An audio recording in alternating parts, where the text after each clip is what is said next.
current owners, the family that own it, bought it in the 1950s. And my understanding is that the council at that day were planning to demolish it completely and make it part of this Langney Village housing estate. So I'm delighted they didn't. They've saved that as part of the heritage of the town.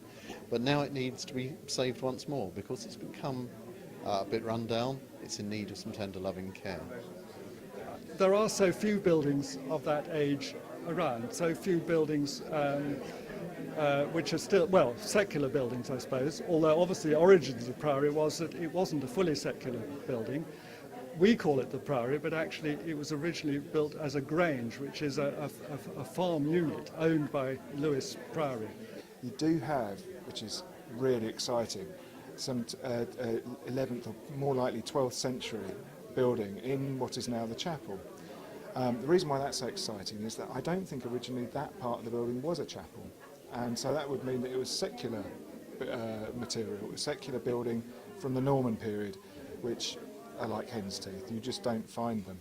It's an absolute treasure in there. I mean, it goes back as far as Doomsday Book. The building is really, really old. It's got fantastic history, which in fact many people in Eastbourne don't know about. And to actually have more publicised about its history and people being able to see it and use it would be fantastic. You know, absolutely. It's such an heritage that we have to look after.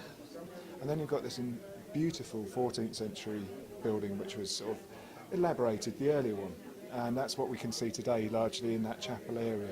It's from around the late 14th or early 15th century, probably around 1400, and was built as well with a purpose-built hall above it, which is a very posh building, a very posh room. You can tell that by all the moulding on the beams in there. And that room again was probably for the steward of the farm, but would have also been used by the prior. When the prior from Lewis came down to actually make sure that his farm's running properly, those are the rooms they would have gone into. And then it carried on developing. After the Reformation, Henry VIII dissolved the monasteries. The farm itself, or the building, was bought by a local family who then developed it as a farm, added their own bit, so added another part of the building in the 17th century, and that carried on into the early 18th century when the front, as you see it today, was added.